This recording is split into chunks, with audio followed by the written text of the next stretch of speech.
ವರಲಕ್ಷ್ಮಿ ಹಬ್ಬಕ್ಕೆ ಸೀರೆ ಇಲ್ಲ ಅಂತಿದ್ದೆ. ಈಗ ನೋಡಿದ್ರೆ ಮನೇಲಿರೋ ಸೀರೆನೂ ತಗೊಂಡ್ ಬಂದು ಇಲ್ಲಿಗೆ ಬಂದಿದ್ದೆ. ಸಮಾಧಾನ ತಗೊಳ್ಳಿ ಸರ್. ಇಲ್ಲಿ ನೋಡಿ, ನನ್ನ ಫ್ರೆಂಡು ನನ್ನ ಹಳೆ ಸೀರೆಗಳನ್ನೆಲ್ಲ ಯಾಕೆ ನಾನು ಇವ್ರ ಹತ್ರ ತಂದುಕೊಟ್ಟೆ, ಆ ಸೀರೆಗಳನ್ನೆಲ್ಲ ಇವ್ರು ಯಾಕೆ ಹರಿದಾಗ್ತಾ ಇದಾರೆ ಅಂತ ಶಾಕಿಂದ ನೋಡ್ತಾ ಇದ್ದಾಳೆ. ನಿಮಗೂ ಕೂಡ ಅದೇ ರೀತಿ ಶಾಕ್ ಆಗ್ತಿದ್ಯಾ? ನಿಮ್ಮ ಹತ್ರನೂ ನೀವು ಉಡ್ದಿರೋ ಅಂತ ಕಾಂಚೀಪುರಂ ಪಟ್ಟು ಸೀರೆ, ಮೈಸೂರು ಸಿಲ್ಕ್ ಸೀರೆ ಅಥವಾ ಯಾವುದೇ ಸಿಲ್ವರ್ ಜರಿ ಇರೋಂಥ ರೇಷ್ಮೆ ಸೀರೆಗಳನ್ನೆಲ್ಲ ವಾರ್ಡ್ರೋಬಲ್ಲಿ ಒಂದು ಮೂಲೆಯಲ್ಲಿ ಇಟ್ಟಿದ್ದೀರಾ. ಈಗ ಅದನ್ನೆಲ್ಲ ಆಚೆ ತೆಗೆಯೋ ಟೈಮು. ನೀವು ಆ ರೀತಿ ಉಪಯೋಗಿಸಿರೋಂಥ ರೇಷ್ಮೆ ಸೀರೆಗಳನ್ನೆಲ್ಲ ಕರ್ಣನ್ ಪಟ್ಟು ಸೆಂಟರ್ಗೆ ತಂದು ಕೊಟ್ರೆ ನಿಮಗೆ ಅವರು ದುಡ್ಡು ಕೊಡ್ತಾರೆ. ನೀವು ಅದರಿಂದ ಹೊಸ ಸೀರೆನೇ ತಗೋಬೋದಲ್ವಾ? ಇದು ಬರೀ ಬೆಂಗಳೂರಲ್ಲಿ ಮಾತ್ರ ಇರೋದಾ? ಬರೀ ಬೆಂಗಳೂರಲ್ಲಿ ಮಾತ್ರ ಅಲ್ಲ, ಚೆನ್ನೈಯಲ್ಲೂ ಕೂಡ ಇವರ ಬ್ರಾಂಚ್ಗಳಿವೆ. ಬೆಂಗಳೂರು ಜಯನಗರಲ್ಲಿ ಇವರ ಬ್ರಾಂಚ್ ಇದೆ.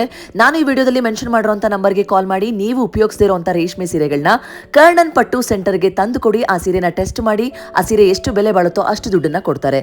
ನೀವೇನಾದ್ರೂ ಸೀರೆ ತಂದು ಕೊಡೋಕ್ಕಾಗಿಲ್ಲ ಅಂತಂದ್ರೆ ನಿಮ್ಮ ಹತ್ರ ಇರೋ ಸೀರೆ ಪಿಕ್ಚರ್ಸ್ಗಳನ್ನ ಇವರ ವಾಟ್ಸಪ್ಗೆ ಕಳಿಸಿದ್ರೆ ನಿಮ್ಮ ಮನೆಗೆ ಬಂದು ಸೀರೆನ ಎತ್ತಾಕೊಂಡು ಹೋಗ್ತಾರೆ. ಹಳೆ ರೇಷ್ಮೆ ಸೀರೆಗಳನ್ನ ವಾರ್ಡ್ರೋಬಲ್ಲಿ ಇಡೋ ಬದಲು ಕರ್ಣನ್ ಪಟ್ಟು ಸೆಂಟರ್ಗೆ ತಂದು ಕೊಡಿ, ದುಡ್ಡು ತಗೊಳ್ಳಿ.